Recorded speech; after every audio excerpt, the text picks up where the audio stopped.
Hello and welcome to another Raggy's Beers, Wines and Spirits review. And boy do I need a shave and an haircut. I don't grow this crap normally, it's only because I've been lazy and me rechargeable shaver's not working. So today I'm going to review one of the icons of the British beer industry. You know, you can't say any more than that. Bottle condition these days. Pedigree. Amber Ale. 4.5%, not the strongest of beers. Probably Burton's number one, Marstons number one most famous beer, you know. I have reviewed this before, but it's been a while. I was in Marstons Beer Club. I am in Marstons Beer Club. And I was given a bottle, they did like an internet review sort of thing. Got everybody, sent loads of bottles out, and you know, like the good person I am, I sat there, listened to their review, drank it along with them, and their head brewer Patrick McGinty, and yeah, you know, it's interesting. So let's give it a pour. And after a day outside in the heat, you know, it's nice to just sit down and have a beer, you know, especially on a hot day like this, you know, a hot autumnal day, beautiful. So, nice dark amber pour, whitehead, lovely concentrated whitehead as well.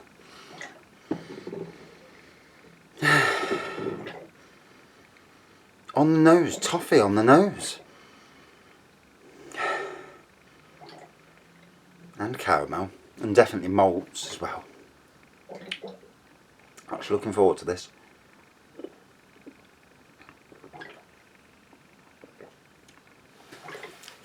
Oh, you know, it's an iconic beer, but it's an iconic traditional beer as well. And even in this craft beer generation, it's still holding its own.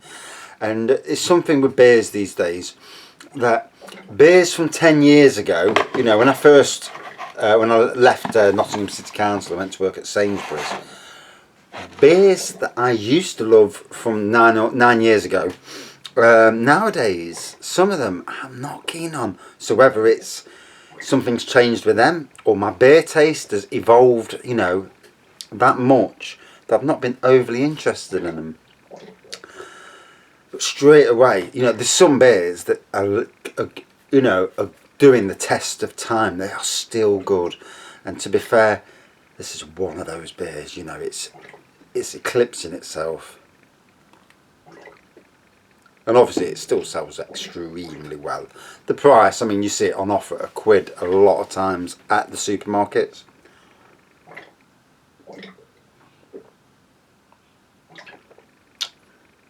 Oh.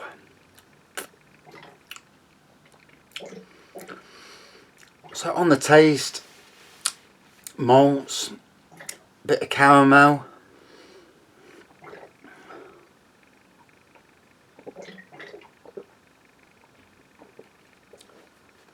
very refreshing. Nice back end, bit of back end on it. Oh, you know, I was bought this as a thank you for doing my brother's laying a patio down and laying a lawn, and doing a lot of bloody work for it as well. And bought me a load of beers as a treat. And you know, when you do something for somebody, and I didn't do it expecting any payment, you know, I just did it as you know, just for doing it. And like I would for most people, actually, most friends at least. And so, you know, it's nice to get a thank you, you know. And it was an interesting day. The first week I went up, it was blazing hot.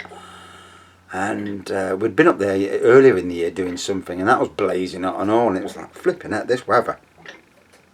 And as long as they've been watering that grass, it should be fantastic by now. It's been a couple of weeks.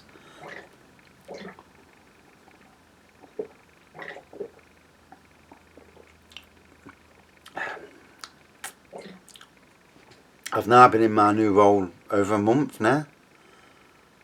And I've got to say that after the stresses of the situation under the house, the rats and that, and the moving of rolls, I'm now getting back to my old strength, you know.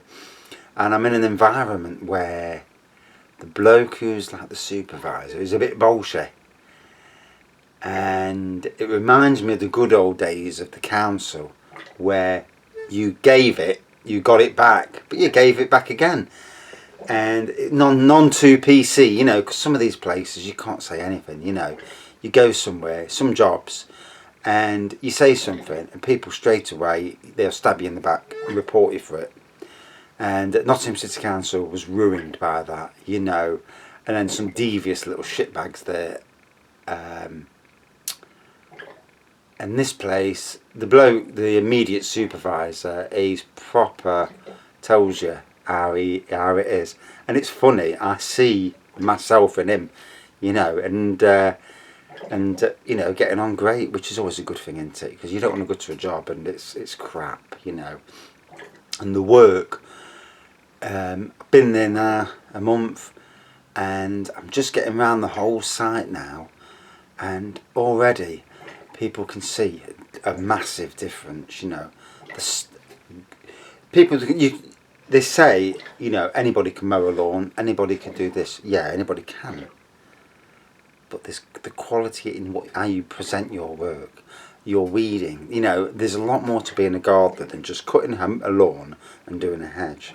The standard of work at this place before I've come is obviously pitiful, because the weeding on the beds, there's bloody self-set trees about this high, and these people are going around every 3 weeks or every 2 or 3 weeks doing it, and they should never get to that height.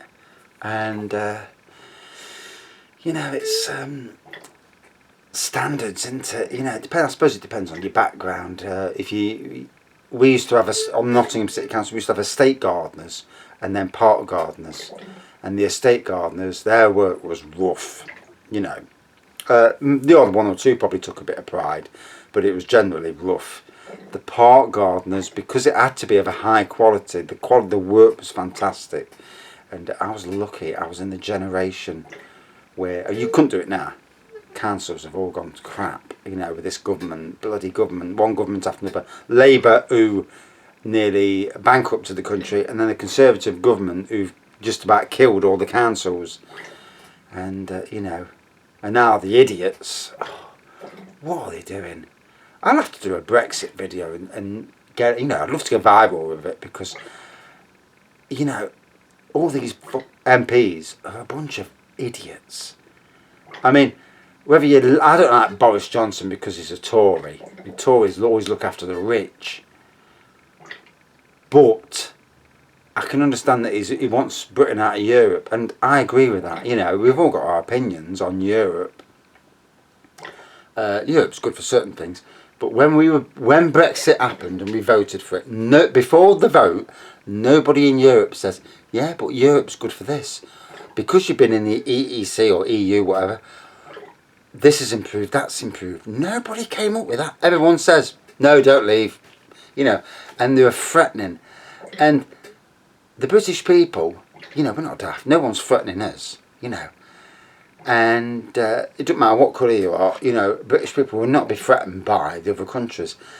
And nobody said what the EU was good for, what was good about the EU. And hence they lost the vote. And, you know, and they are their own the people in Europe, the bosses, you know, the MPs, and what the leaders of Europe are their own stupid idiots for that. But now we've got a bunch of idiot MPs who, Trump, as much as people don't like him, is a businessman. He knows how to push a deal, how to push and prod. And him, like Kim Jong in Korea, also, he knows how to push and prod, like Putin does. Putin knows how to, you know, and sometimes, you know, as a country, you need to be strong and say, right, the EU, we want this. And whoever did the negotiating just wasn't strong enough. They just said, look, if you don't want this, we're not paying your bloody bills, we're not paying anything, sod you, you know. But they didn't, and they've been. For me, you know, whoever's done it's not been strong enough. Not businessmen, and you've. That's the way it needs it to be. But and then you hear them in the Commons. They won't go for a no deal Brexit, but they don't agree with the thing. And you think so? You can't have it both ways. You can't have a no deal, and then not agree with it. You know. And you think, and they're going around in circles, and this circle is just keeps on going and going and going. We need the EU now to say, that's the deal. That's it. Accept the deal. Don't accept the deal. That's it. We need Europe to be strong. But you know, I think it's just going to go on and on and on. But that's why companies are going to the wall in the UK, because nobody, once you know, like anything in life, if you're in a job and you've been suspended, but the suspension goes on for months and months and months, and you can't plan for the future. And this is exactly what's happening, you know, with Britain. You know, no one can plan. You know, like with holidays abroad, people are saying, you know, going to America's fine because America's not part of this idiocy. But you know, Europe, the holidays to Europe have gone down massively this year because people don't know where they stand. Hopefully, it all comes about soon. But anyway, back to the beer review. Yeah, this is quality. It hasn't got the complexities of likes of King Goblin have got, which is another Marstons owned brand. But there's it's got its own taste. It's a good beer, you know.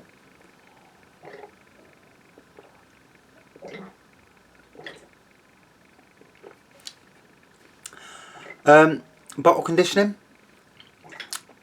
it's improved it. For me, it's just one of the best beers that we have in Britain. I won't class it as my top 10 beer, no. But it is a good beer, and it's well worth, you know, trying. If you've never tried these beers, you know, it's well worth a gamble.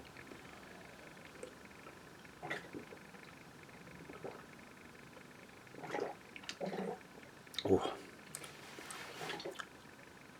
The only problem is one leads into two, and two leads into three, you know. But hey, isn't that the good thing about beers, you know? And when you're feeling good and you drink this, you know, it's such a stress reliever. I've had 2 great nights of sleep, although I watched the England match last night. We got to 5-1, then we let in 2 stupid goals, and then I must have fell asleep and woke up at 12 o'clock downstairs.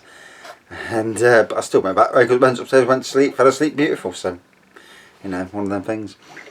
But yeah, it's great to sleep well.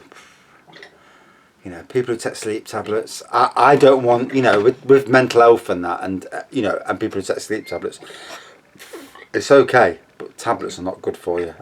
Well, either is not drinking too much, obviously, but I'd rather take tablets. I'd rather drink than take tablets.